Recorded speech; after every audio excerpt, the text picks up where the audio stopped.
De esta manera, este artículo 89 bis le da o establece la equivalencia práctica, real, legal, funcional respecto de cualquier mensaje transmitido a través de medios electrónicos y o cualquier otro medio que pudiera llegar a considerarse, ¿no? Considerando o estimando también el principio de equivalencia. Dice, como la firma electrónica equipara sus funciones con la autógrafa, todas gozan del mismo valor. Sin embargo, esto, como vamos a ver, puede llegar a presentar ciertos inconvenientes. Primero, pues es que al definirse en este artículo 89 el mensaje de datos, se desvirtúa el valor de la equivalencia funcional. ¿Por qué?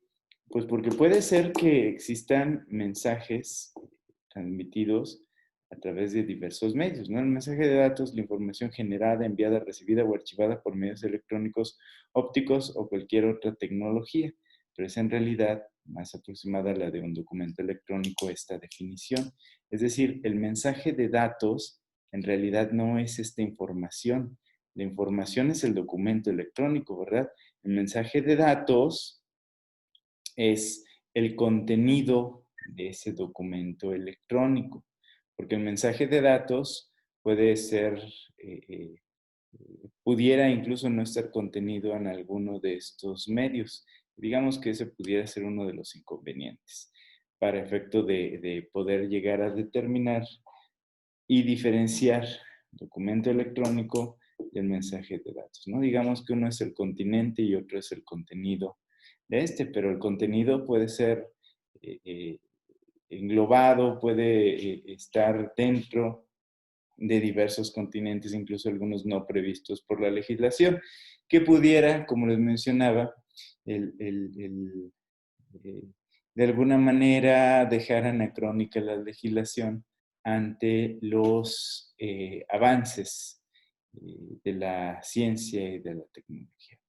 Si bien es cierto, se deja abierta en cuanto a la definición medios electrónicos, ópticos o cualquier otra tecnología, pues es importante llegar a definir en qué es ese mensaje de datos, ¿no? En realidad, el mensaje de datos no no es esta información, sino que es el contenido. Esto no es más que el medio a través del cual se envía el mensaje de datos. Bueno, independientemente de esto, pues se da una buena definición dentro de nuestra legislación, la cual vamos a tener que llegar a aplicar. Ahora, se pueden llegar a dar ciertas problemáticas con este tipo de situaciones, ¿no? Y es esto, precisamente, que la mayoría de las legislaciones se concede equivalencia al documento electrónico. Al momento de medir la compatibilidad internacional puede ser, y al momento de medir esa compatibilidad, puede ser que se presenten algunas diferencias en cuanto a la conformación de estos elementos. ¿Cuáles pudieran ser las diferencias? Pues la propia conformación de la firma electrónica, ¿no? Por ejemplo, a falta de una definición única y manera única de determinar esta firma electrónica, pues puede ser que tengamos algunas ciertas diferencias y desavenencias. Ejemplo de ello, pues el sistema, digo, y aquí en nuestra legislación, sin ir muy lejos, la conformación y la obtención de una firma electrónica ante el SAT, eh, que es distinta de la firma electrónica, por ejemplo, ante el Poder Judicial de la Federación. Ante el Poder Judicial de la Federación, para que ustedes puedan llevar un juicio electrónico, es necesario que generen su firma electrónica especial para ese procedimiento, o mejor dicho, para iniciar procesos de la competencia del Poder Judicial de la Federación. ¿Y es distinta la conformación a la firma del SAT? Sí, sí lo es. Si alguno de ustedes ha generado o acompañado a alguien a generar su firma electrónica del SAT, pues se habrá dado cuenta de que se toman diversos biométricos que en conjunto con el RFC, la CURP y algunos datos del contribuyente dan como consecuencia la generación de un archivo único e irrepetible, ¿no? De tal forma que no puede haber dos personas que tengan una firma electrónica igual. lo que hace el sistema desarrollado por el Servicio de Administración Tributaria es tomar todos estos elementos, ¿no? Se toma una foto del iris, se toma una muestra de la huella digital, se toma una muestra incluso de la firma autógrafa, se conjuga con estos elementos, el nombre del contribuyente, su RFC, su CURP, y todo esto se convierte en algoritmos que dan como resultado la generación de una cadena de sello digital que representa todos estos elementos conjugados, ¿no? Conforme a los valores predeterminados. Pues, por ejemplo, el iris del ojo, la tonalidad que se tiene, la conformación de la huella digital da lugar a generación de algoritmos que se traducen en una serie de claves alfanuméricas únicas e irrepetibles. De tal forma que, como les menciono, pues no puede haber dos personas con la misma firma. Sin embargo, por ejemplo, si alguien ha generado sus firmas o ha intentado generarlas o acompañado a alguien ante el Poder Judicial eh, de la Federación, se habrá dado cuenta de que aquí también se toma pues elementos como CURP, el nombre de la persona, una muestra de la huella digital, una muestra de la firma autógrafa, pero no se toma una muestra del iris del ojo, por ejemplo. Entonces ya ahí tenemos una conformación distinta de la firma electrónica avanzada. O si eso pasa en nuestro país, con la única diferencia de que se cambia del poder administrativo, el que pertenece al Servicio de Administración Tributaria, al Poder Judicial, pues con mayor razón puede llegar a darse este tipo de diferencias. En el caso de que en algún país la conformación de la firma sea o se dé de una manera distinta a la de otro, lo cual pues pudiera generar inconvenientes específicos en cuanto a eh, la aplicación de estos elementos. Sin embargo, bueno, pues lo que se ha tratado de hacer a través de la legislación es tratar de generar conceptos equivalentes, definiendo o tratando de definir la firma electrónica, tratando de definir un mensaje de datos, tratando de definir el documento electrónico, a fin de que se pueda llegar a obtener seguridad. Con respecto del documento electrónico y el mensaje de datos, ¿no? Podemos entender que el documento electrónico es el género y el mensaje de datos es la especie, ¿no? Algo similar, a mí me gusta más que les comentaban, uno es el continente y otro es el contenido. Pero bueno, esta diferenciación se hace porque no todo documento electrónico tiene por finalidad expresa el ser transmitido como mensaje de datos. ¿Cómo es esto? Pues puede haber documentos electrónicos que no necesariamente implican un intercambio de información. Por eso es que la legislación hace esta diferencia, ¿no? Entre documento electrónico y mensaje de datos, para efecto de poder entender a qué se refiere cada uno de estos conceptos.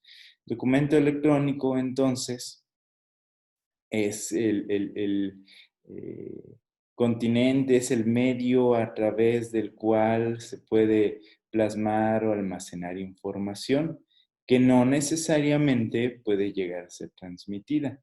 Y pudiéramos llegar a tener incluso mensajes de datos sin un continente, es decir, contenido sin continente, pues vemos que al día de hoy se pueden llegar a dar este tipo de situaciones. O, por ejemplo, un mensaje de WhatsApp es un mensaje de datos, pues sí, sí lo es. Está contenido en un documento electrónico, pues a lo mejor si bajan la conversación y lo guardan o la guardan en un archivo, sí, pero mientras esté en, en la aplicación y donde se pueda percibir solamente a través de la vista o a través del oído, por ejemplo, en el caso de algún lector, eh, pues este mensaje de datos no está contenido en un documento electrónico. El mensaje de datos está o tiene por finalidad expresar o transmitir información, por supuesto, ¿verdad? Pero no está contenido en un documento electrónico. Entonces vemos cómo es que realmente es importante diferenciar el mensaje de datos del documento electrónico, porque si bien es cierto, estas definiciones que se dan en la legislación pues pudieran traer o buscar brindar seguridad en cuanto a las definiciones, vemos que de alguna manera estas definiciones no están tan adaptadas al mundo de lo real, ¿no?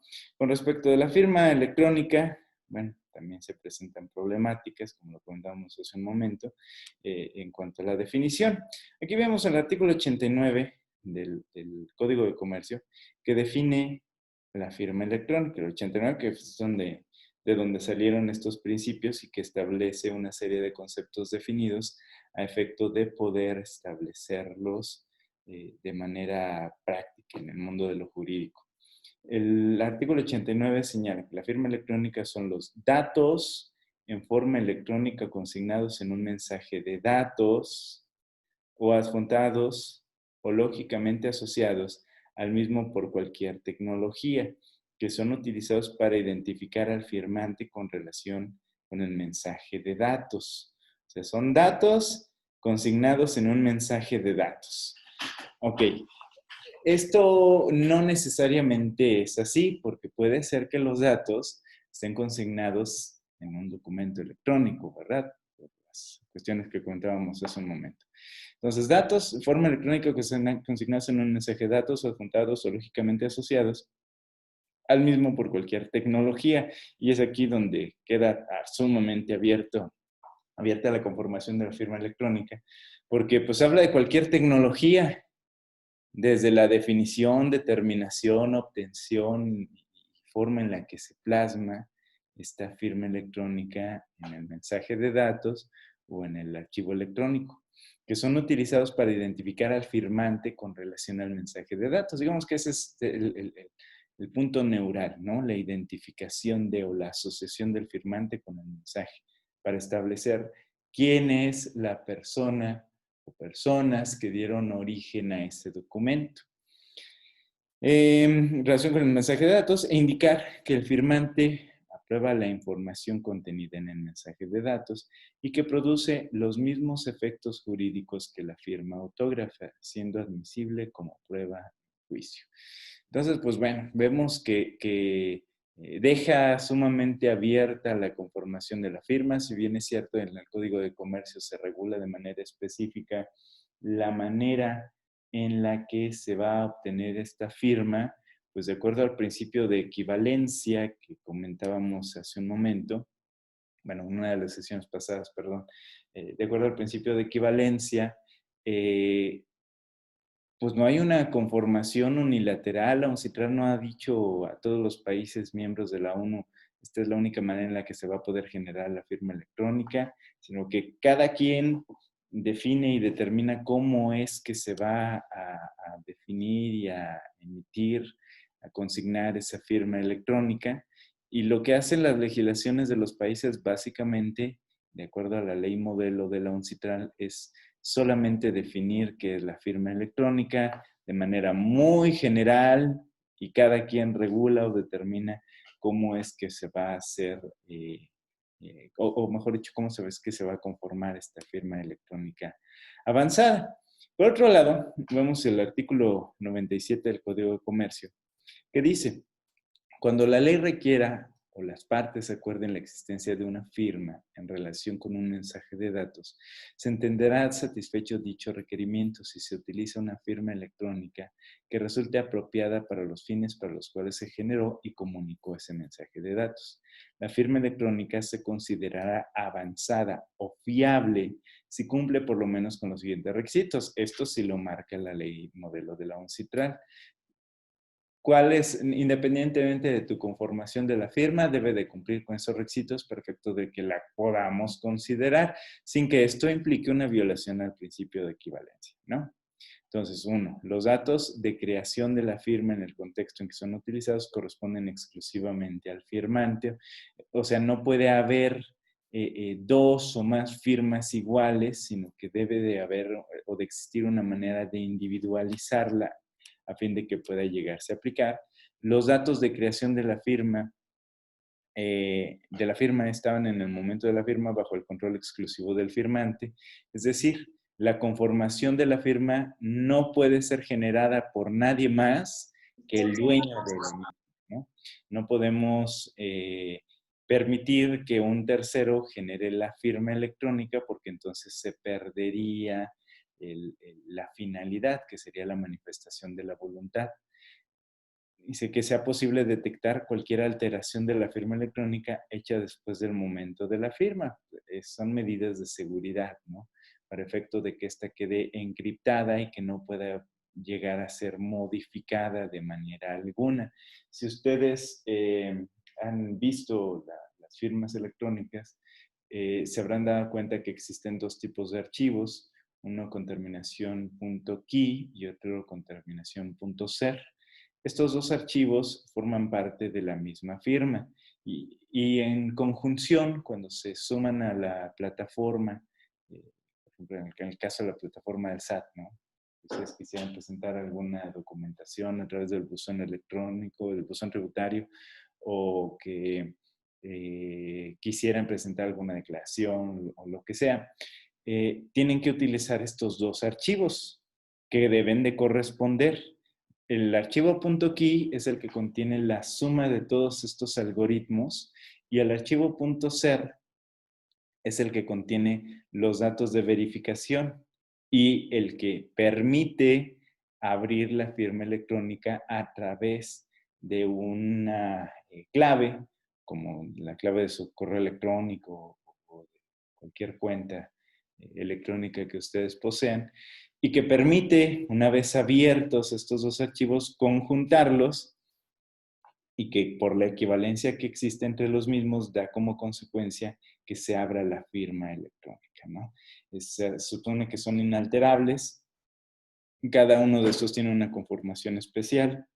Si ustedes tratan de abrir un archivo .key con un ser, aunque sea de la misma persona, pero generado con posterioridad o anterioridad al archivo key, no se va a abrir la firma electrónica, va a señalar que el certificado no corresponde a la firma y viceversa. ¿Y cómo se pueden abrir? Pues con la clave que ustedes hayan dado a esos archivos para efecto de que puedan llegar a ser utilizados. Se pueden copiar, sí se pueden copiar en un estricto sentido, digo, salvo que alguien posea las herramientas necesarias, se supone que no son alterables, ¿verdad? O sea, una vez que se obtiene esta firma ya no es alterable, porque además corresponde a la base de datos que tiene el SAT.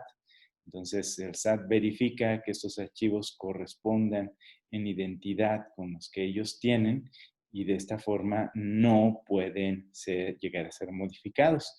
Y tan es así que el SAT tiene control de las firmas y de los certificados y puede llegar a inhabilitarlos. Por ejemplo, por poner cualquier ejemplo, si el contribuyente está no localizado, por ejemplo, puede inhabilitar su certificado de sello digital. Y pues entonces ya no puede verificar, autenticar lo que señala la firma, ¿no? Y esto sirve pues para tener control. Oye, pero es que el archivo yo lo tengo, sí, pero ese archivo forma parte de todo un sistema que posee el Servicio de Administración Tributaria y ellos pueden decir, sabes que te voy a inhabilitar el uso de este archivo. Yo lo generé y lo puedo inhabilitar. Y por supuesto que ese sistema debiera de tener los candados de seguridad necesarios para efecto de evitar que el archivo pudiera llegar a ser modificado. Si alguien quisiera modificar una firma, necesitaría modificar además el respaldo y el registro, por dicho, que el Servicio de Administración Tributaria tiene. O sea, tendría que ser una persona muy hábil, no solamente para modificar el archivo que esté encriptado y que nosotros tenemos, porque eso pudiera llegar a darse, sino además entrar al sistema del SAT, ubicar el archivo y modificarlo de manera tal que tenga equivalencia con los archivos que tenemos, ¿no? Imagínense que es como la llave y la cerradura, ¿no? O sea, tiene la cerradura y nosotros tenemos la llave. Pues podemos modificar la llave, sí, pues lo que tú quieras, pero ya no va a abrir, ¿verdad? Pues cuando llegues a querer abrir la chapa ya no va a funcionar. Tienes que modificar además la chapa que está resguardada y que no es tan sencillo acceder a la misma, ¿no? Entonces, pues es importante establecer un sistema de detección de alteración de todos estos documentos. Y bueno, respecto a la integridad de la información del mensaje, también debe ser posible detectar cualquier alteración de esta hecha después del momento de la firma. ¿Cómo es esto? Cuando se genera un archivo de esta naturaleza, deben existir además los respaldos necesarios para efectos de poder verificar que este documento no ha sido alterado. Amigo, a mí me gusta mucho poner los ejemplos de SAT porque son los que están más avanzados sobre este tema. Por ejemplo, si ustedes les llega la notificación de un archivo electrónico, ¿no? A través del buzón tributario. Ese archivo electrónico viene firmado por un funcionario, un servidor público, pero viene firmado con un medio electrónico, con una firma electrónica avanzada. Ustedes van a revisar que viene pues una serie de algoritmos, la cadena de sello digital y la firma, y va a incluirse además eh, un código QR. Ustedes podrían escanear ese código QR con cualquier herramienta en su teléfono celular, por ejemplo, y entrar a una página de verificación y autenticación de ese documento.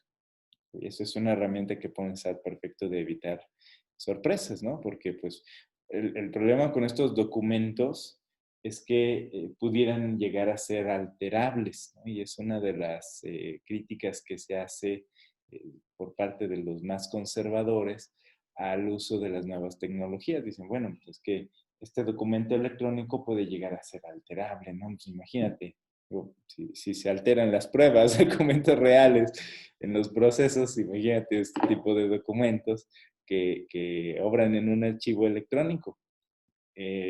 ¿Pudieran llegar a modificarse? Pues sí, con algún editor, ¿verdad? De imágenes o de textos, ¿no? De alguien con habilidad en diseño, pues pudiera llegar a alterar estos documentos. Pero deben de existir los elementos necesarios para verificar su validez. Si ustedes ven algún documento emitido por el SAT, pues van a tener este código QR y van a poder entrar a la página del SAT. Si no tienen la aplicación para verificar el código QR, van a poder entrar a la página del SAT y van a poder incluir los datos de ese documento y la aplicación les va a decir, ¿sabes qué? Si este documento es bueno y es válido y contiene esto y va dirigido a este. O por ejemplo una factura, ¿no? Que pudiera ser lo más sencillo. La facturación actual se hace a través de una herramienta por internet que pone a disposición el SAT o a través de eh, pues distribuidores autorizados, a través de programas o de aplicaciones particulares.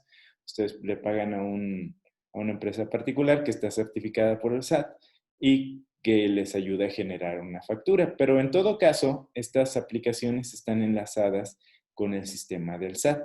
De tal forma que al generarse una factura, el SAT tiene información inmediata de ese documento. Imagínense, en el día a día se generan miles o hasta millones de facturas en el país y el SAT tiene toda esta documentación en un registro, a pesar de que, por ejemplo, ustedes utilicen el servicio de un proveedor particular. Entonces, si por ejemplo, no sé, a lo mejor quieren comprar un carro, ¿no? Y, pues, les enseñan un documento, pues ahora ya las facturas no son como antes, que nos gustaba ver ahí la factura con el sello, la original, ¿verdad? No, pues les pudieran llegar a entregar una factura impresa en una hoja de máquina cualquiera y decir, mira, aquí está la factura, y con eso te estoy vendiendo el carro. Oye, ¿y esta factura es buena o no? Bueno, pues pueden utilizar la herramienta del SAT también para efecto de verificar que esa factura realmente sea respecto de la operación que corresponde. Pueden escanear el código QR en caso de que se incluya o pueden entrar a la página y con la cadena del sello digital o el certificado que viene inserto en la factura, pueden verificar que realmente corresponde a la información que el Servicio de Administración Tributaria tiene Estado, ¿no? Y de esta forma validar que efectivamente esa factura se emitió y que corresponde a la mercancía, los datos que están en ella consignados e incluso revisar si esa factura ha sido cancelada o no para efectos fiscales. ¿Hay manera de alterar esas facturas? Bueno, sí, lamentablemente sí la hay. Cuando se genera esa factura se generan dos archivos. Un archivo en PDF, que digamos que es la representación impresa de la factura, y un archivo con terminación XML. Ese XML no son más que los datos de la factura en un archivo electrónico, ¿no? En un documento electrónico que contiene el mensaje de datos, que son pues, toda la conformación de la factura, ¿no? Quién la emite, quién la recibe, el medio, qué mercancía se consigna en la factura. Y ese XML puede llegar a ser alterable, ¿no? Hay programas que se han desarrollado, eh, incluso hasta se pueden descargar gratis en Internet, si lo buscan bien, en donde ese XML puede llegar a alterarse y entonces la conformación del archivo madre, que sería el XML, puede llegar a alterarse para efecto de que el PDF que se realiza o que se genera como consecuencia de ese XML tenga una conformación distinta. Entonces, si la factura era, por decir, de un carro, de un Jetta, y ya la generé y quiero esa misma factura para vender ahora un Civic, pues puedo alterarla con ese programa sí, y la factura se emitió hace 2 o 3 años y va a tener fecha de hace 2 o 3 años. El problema va a ser cuando se quiera autenticar esa factura ante el sistema del SAT, porque van a incluir los datos de generación de la factura y les va a aparecer la información del Jetta, no les va a aparecer la del Civic. ¿Por qué? Pues porque ese archivo está alterado. Entonces, deben de existir este tipo de candados para efecto de verificar que realmente la información no se está alterando y que de esta manera la documentación que se contiene en este archivo electrónico y que el mensaje es fiable porque el mensaje de datos corresponde con el mensaje de datos original. Entonces, resulta esto sumamente importante porque brinda seguridad a las partes. Al día de hoy, la realidad es que en nuestro país falta todavía desarrollar mucho este aspecto, porque podemos encontrar ejemplos, sobre todo en los procesos electrónicos, ¿no? Los juicios en línea, en donde no se sigue un sistema de seguridad como el que plantea el Código de Comercio. No, voy a salir aquí un poquito del tema para ver un poco del panorama que está viviendo. O sea, esto es nuevo, bueno, es nuevo y tiene ya, dependiendo, entre 8 y 14 años de estarse aplicando, pero aún así es nuevo, ¿no? No tiene mucho tiempo de estarse desarrollando y además no tiene una aplicación ordinaria, ¿no? La gran mayoría de las personas, salvo que nos obliguen, pues como que nos mostramos reticentes a la utilización de estos avances tecnológicos. Les comentaba el otro día que el Tribunal Federal de Justicia Administrativa tiene desde 2012 vigente el juicio en línea. Y en ese juicio en línea ustedes pueden ofrecer pruebas y documentación. ¿Y qué es lo que va a autenticar el mensaje de datos que se encuentre contenido en el archivo electrónico? Por ejemplo, ustedes mandan una promoción donde presentan una demanda de nulidad y la firman con su firma autógrafa, la escanean, la suben a la plataforma y cómo validan que realmente existe equivalencia entre el emisor del mensaje y lo plasmado en el documento. Ah, bueno, pues a través de una firma electrónica avanzada que se obtiene ante la sala del tribunal. Y entonces ustedes entran al sistema, escanean su promoción y la suben y ponen su firma.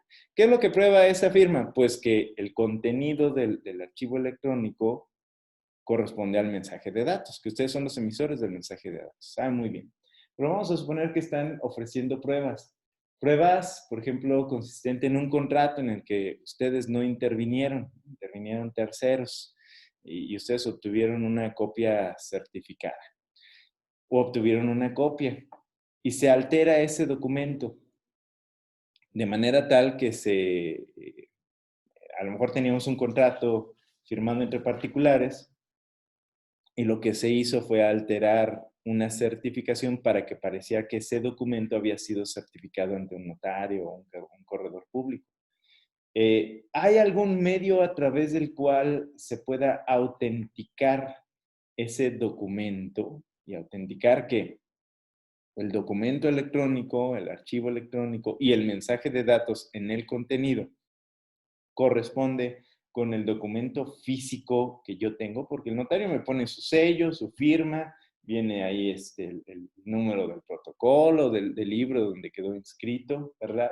Y bueno, pues si yo tengo el sello y la firma del notario en el mundo de lo físico, pues entonces ese documento yo lo puedo exhibir y sin mayor problema lo ve el secretario, el magistrado, y dice, ah, ya sí, aquí está la firma del notario, este documento es auténtico, es real, ¿verdad? Pero así como yo les mencionaba, pues alguien con cierta habilidad en el uso de programas de edición pudiera cambiarle y entonces pegan una hoja que no corresponde a ese documento y le cambian los datos, ¿no? Y lo editan, le borran, le ponen para que pareciera que ese documento sí está certificado ante el notario cuando no fue así. Y lo mando como prueba. No hay al día de hoy, en estos procesos electrónicos judiciales, y vean lo atrasados que vamos, no hay al día de hoy una manera real de autenticar la concordancia del mensaje de datos contenidos en ese documento con el mensaje de datos contenido en el documento impreso. No la hay. ¿Cuál pudiera llegar a ser una solución? Pues a lo mejor, como lo marca el Código de Comercio, como lo vamos a ver, que se habiliten a terceros, a particulares, que pudieran llegar a servir como una especie de fedatarios electrónicos o notarios, no lo sé, ¿no? Hay que explorar todavía esa posibilidad para que, por ejemplo, si yo tuviera mi documento certificado, no mi copia certificada hace 10 años por un notario, y lo quiero convertir a un archivo electrónico, pues pudiera ir con un fedatario, es el mismo notario u otro, o con una empresa certificada y avalada por eh, eh, no sé, la Secretaría de Economía, la Secretaría de Gobernación, en donde ellos convirtieran mi documento, no lo escanearan, lo convirtieran en un archivo electrónico y le plasmaran una firma electrónica y un certificado de sello digital con la cual, o con los elementos con los cuales